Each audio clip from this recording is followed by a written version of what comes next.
आदित्य पलटकर फिर से सिंघानिया फर्म्स की बिल्डिंग के अंदर चला गया। आदित्य बाहर के नजारे को देख रहा था कि जो बारिश 2 मिनट पहले शुरू हुई थी वो अचानक से ऐसे लग रही थी जैसे बहुत देर से हो रही थी। सड़कों पर पानी बहने लगा, लोग अपने आसपास कोई भी शेल्टर लेने लगे और सड़क पर सिर्फ कारें ही चल रही थी। तभी एक BMW ऑफिस के सामने आकर रुकी। कार में से ड्राइवर एक छाते के साथ उतरा और वो भागकर गाड़ी के लेफ्ट हैंड साइड वाले डोर के पास खड़ा हो गया। उसने डोर खोला और पैसेंजर सीट पर से एक जवान आदमी उतरा। आदित्य ने देखा ये वही है जिसके बारे में वो 2 दिन से सोच रहा था और आज वो आदित्य के सामने खड़ा है।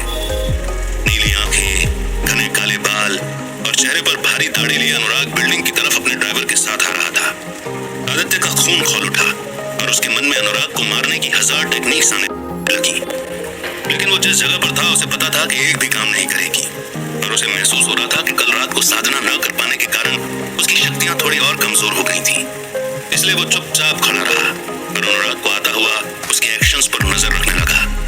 अनुराग बिल्डिंग के अंदर घुसा और घुसते ही उसने आसपास ऐसे देखा जैसे वो चेक कर रहा हो कि कौन कहां पर खड़ा है और कौन अपना काम कैसे कर रहा है। तभी उसकी नजर कोने में खड़े आदित्य पर पड़ी जो उसे ही देख रहा था। आदित्य को पता था कि अनुराग ने अगर उसे देख लिया तो वो उससे बातचीत जरूर करेगा, इसलिए आदित्य आगे से ही जाकर अनुराग से ऐसे मिलने लगा जैसे कि वो उसका एक बहुत अच्छा दोस्त हो। आदित्य अनुराग के पास गया और उसे गले लगाकर उसने कहा, हेलो अनुराग, कैसे हो तुम? लॉन्ग टाइम नो सी। अनुराग आदित्य को उस बिहेवियर को देखकर शॉक था, लेकिन फिर भी उसने कुछ रिस्पॉन्स नहीं दिया और एक स्माइल के साथ खड़ा रहा।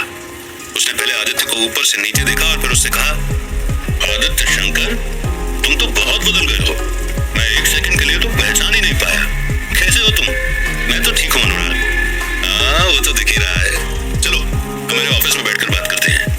अनुराग ने आदित्य के कंधे पर टैप किया और दोनों लिफ्ट की तरफ बढ़ने लगे। सिंघानिया फर्म्स लाइफ फार्मास्यूटिकल्स के मुकाबले बहुत बड़ी थी। अगर लाइफ फार्मास्यूटिकल्स देश की 10 बड़ी कंपनियों में आती थी तो सिंघानिया फर्म्स उसी लिस्ट के टॉप 3 में।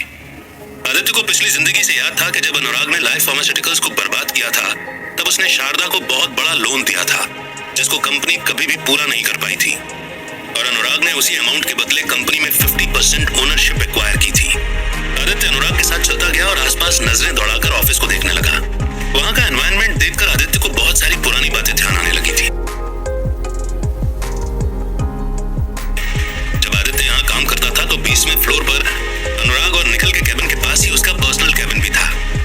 निखिल और अनुराग अपना ज्यादातर समय आदित्य के कैबिन में ही बिताते थे क्योंकि वहां पर दारू भी होती थी और चरस गांजा भी। दिन भर वो तीनों काम करते और फिर शाम को बैठकर दारू पीते और अपनी जिंदगी को कोसते थे। हर बार अपनी जिंदगी को सबसे ज्यादा कोसने वाला आदित्य ही होता था, जो पहले शारदा और चंद्रगुप्ता को गाली देता, फिर मृणाली को और फिर अपने घर वालों को, जिनसे तो सालों से मिला भी नहीं था।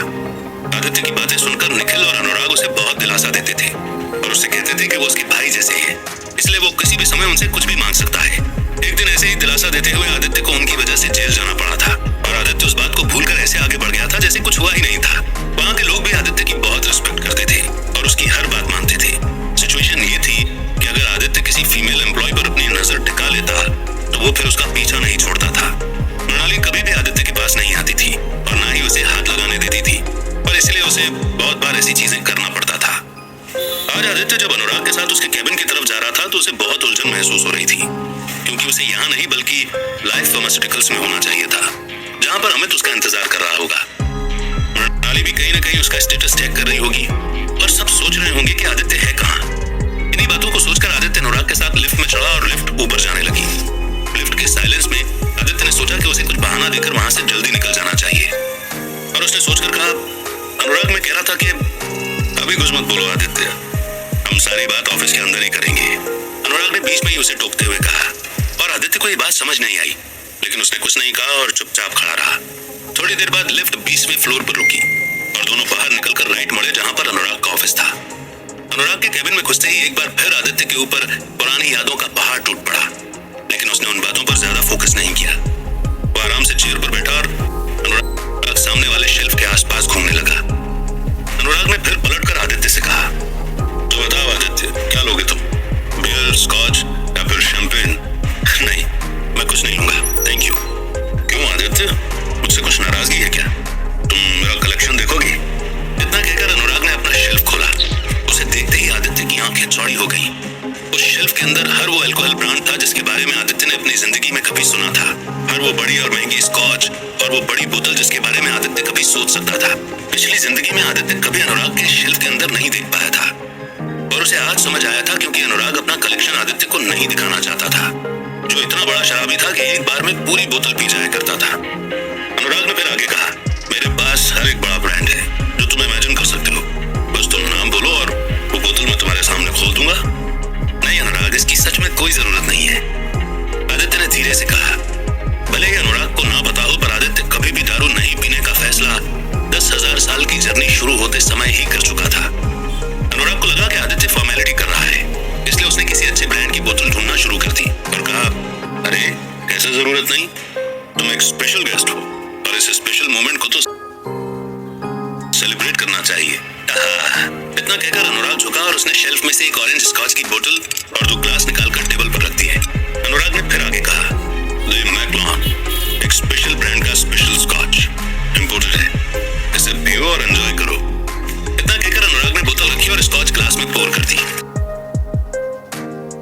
अनुराग ने ग्लास आदित्य को ऑफर किया और आदित्य उसे पकड़ के बैठा रहा। अनुराग ने एक सिप पीकर कहा, तो आदित्य बताओ कैसे आना हुआ, कुछ काम था? हाँ, दरअसल मैं निखिल से मिलने आया था।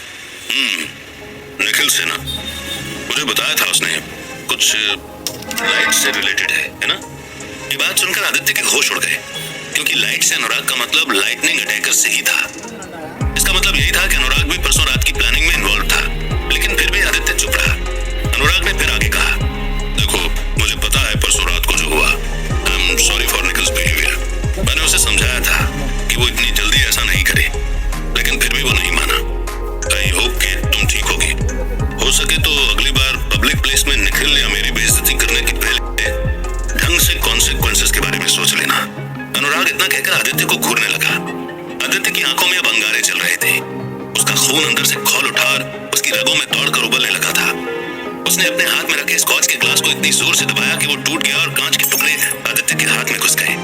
आदित्य के हाथ से खून निकल रहा था और उसने उसी खूनी हाथ से झपटकर अनुराग की कॉलर पकड़ी और चिल्लाकर कहा, तुम दोनों मुझसे चाहते क्या हो? इतनी जल्दी नहीं करना था तो कुछ और प्लान कर रहे थे क्या? हिम्मत है तो खुद मारकर दिखाओ ना, किराए की टट्टू क्यों भेज रहे हो? अनुराग की कॉलर पकड़ने के बावजूद भी आदित्य ने देखा कि उसका एक भी एक्सप्रेशन नहीं बदला है। अनुराग ने धीरे से आदित्य से कहा, देखो आदित्य, इन सारी बातों को हम आराम से भी तो कर सकते हैं, प्लीज मेरी कॉलर छोड़ दो। अरे भाड़ में क्या तुम्हारा आराम से बात करना, जो मुझे करना है वो तो मैं करके ही रहूंगा, तुम चाहे कुछ भी कर लो। आदित्य मैं तुमसे एक बार और बोलूंगा, और अगर तुमने हाथ नहीं हटाया तो अगली बार मैं सिक्योरिटी को बुला लूंगा। तुम्हें पता होना चाहिए कि सिक्योरिटी यहाँ मेरे इशारों पर नाचती है और पूरे टाइम कैमरे के थ्रू मुझ पर नजर रखती है, क्योंकि तुमने जिस आदमी की कॉलर पकड़ के रखी है वो इस कंपनी का CEO है। उस सिक्योरिटी फुटेज में तुम्हारा चेहरा रिकॉर्ड हो चुका है, तो इससे पहले कुछ हो मेरी कॉलर छोड़ दो। सिक्योरिटी का नाम सुनते ही आदित्य ने कॉलर छोड़ दी, क्योंकि वो ऐसा कोई भी ट्रबल नहीं चाहता जिसका खामियाजा मृणाली को भुगतना पड़े। अनुराग ने फिर अपनी कॉलर ठीक की और धीरे से आदित्य के कान में कहा, देख आदित्य, ये मेरी कंपनी है और ये मेरा इलाका है, यहाँ पर अपनी होशियारी मत चला। तू अपने आप को समझता क्या है? 2 किराए के आदमियों को मार दिया तो अपने आप को बड़ा फाइटर समझने लगा। तेरी औकात क्या है ये मुझे बहुत पहले से पता है, तभी तो तेरे दादा ने चंद्रगुप्ता के तलवे चाटकर उसकी बेटी की शादी तेरे हाथों करा दी। अरे तुझे क्या बताऊं, जिसको तू पत्नी बोलता है उसके साथ तो मैंने। आदित्य ने अपनी लाल आंखों के साथ अनुराग की तरफ देखा और जोर से कहा, उसके बारे में अगर आगे कुछ भी बोला तो तेरी जुबान खींच लूंगा कुत्ते, न ढंग से बोल पाएगा ना कुछ खा पाएगा। इतना कहकर आदित्य पलटा और गेट से बाहर निकलने लगा। उसे जाता हुआ देख अनुराग ने एक बार चिल्लाते हुए उससे कहा, जाते जाते ये तो समझा कि मैंने उसके साथ किया क्या था, जाकर पूछना उससे ही कितना मजा आया था उसे उस दिन, आज भी याद करती होगी वो, पूछना उससे तेरे साथ इतना मजा आया उसे कभी? आदित्य ने अनुराग की बात सुनी, लेकिन बिना कुछ रिएक्ट किए वो जल्दी से बाहर निकल गया और लिफ्ट में चढ़ गया। लिफ्ट में चढ़ते ही आदित्य को बहुत गुस्सा आने लगा कि उसने क्यों कुछ नहीं किया, और जब उसका गुस्सा पीक लेवल को रीच कर गया तब उसने एक जोर का